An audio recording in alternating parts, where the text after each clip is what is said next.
بەعسیەکان لە ڕێگەی سندوقەکانی دەنگدانەوە دەگەڕێنەوە. ئەوەی سوننەبووی نەکرا شیعە دەیەوێت بیکات. گروپەکان بۆ هەڵبژاردن بەعسیەکان کاندید دەکەن. لە هەڵبژاردنەکانی پێشوودا هەوڵی سوننەکانی عێراق بۆ گەڕانەوەی بەعسیەکان بۆ پێگەهستیارەکان لە ڕێگەی کاندیدکردنیان بۆ هەڵبژاردننی پارلەمانی عێراق شکستیەنە، بەڵام ئەم جارەیان شیعەکان بە تایبەتی ئەوانی لەسەر ئێران ئەژمار دەکرێن لە کاندیدکردنی بەعسیەکان تێوەگلاون.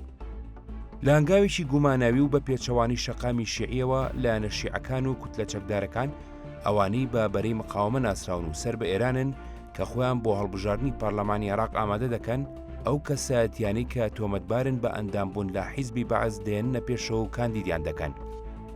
لەگەڵەوەی تاوەکو ئێستا کۆمیسیۆنی باڵای هەڵبژاردنەکان بێبەشکردنی هیچ کاندیدێکی تۆمەتباری بە بەعسی بوون ڕانەگەیاندووە، بەڵام لێکۆڵینەوە لە زیاتر لە 400 کاندید بەردەوامە کە پێدەچێت ڕێکارەکانی لێپرسینەوە و دادپەروەری بیانگرێتەوە.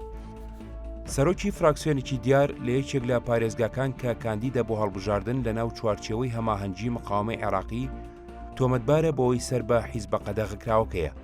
هاوکات ناوی پارلەمانتارێکی پێشووی یەکێک لە پارتەکانی چوارچێوەی هەماهەنگی لە نێو ئەو لایەنانەدا دەرکەوتووە کە کەوتونەتە ژێر ڕێکارەکانی ڕیشە کێشکردنی بەعەز. یاسای هەڵبژاردنی عێراق باشداریکردنی هەر ئەندامێکی سەر بە حیزبی بەعەز یان بە دامەزراوە ئەمنیەکانی ڕژێمی پێشوو لە هەڵبژاردنەکاندا قەدەغە دەکات. زۆربەی ئەوانەشی لە خولەکانی پێشوودا دوورخرانەوە لە هێزە سوننەکان بوون کە چەندین هەوڵیاندا پرسی داماڵینی بەعەز بۆ دەسەڵاتی دادوەری بگەڕێنەوە، بەڵام شکستیان هێنا. بەپێی بەڵگە نامەجزە پێکراوەکانی کۆمیسیۆنی لێپرسینەوە و دادپەروەری نزیکەی 200 کاندید لە پارێزگاکانی بەغدا، نینەوە، کەرکوک، دیالە، زیقار، دیوانی و بەسڕە کەوتونەتە ژێر ڕێکارەکانی ڕیشە کێشکردنی بەعەز. ئەوەش لە کاتێکدایە پێشتر کۆمیسیۆنەکە دەرکردنی نزیکەی 140 کاندیدی ڕاگەیان کە کەوتونەتە ژێر ڕێکارەکانی تاوانکاری، لەوانە کوشتن، ڕفاندن، ساختەکردنی دراو.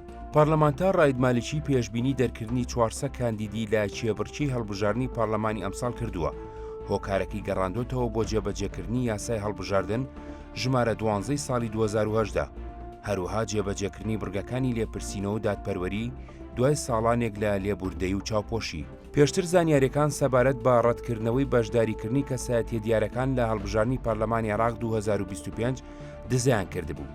لەوانە خەمیس خەنجەر سەرۆکی پارتی سەروەری، نەجم جبوری فەرماندەی سەربازی پێشوو پارێزگاری پێشووی نینەوە و عەبدوڵغەنی ئەسەدی سەرۆکی پێشووی دەستگای بەرەنگاربوونەوەی تیرۆر و پارێزگاری زیقار لە ساڵی 2021.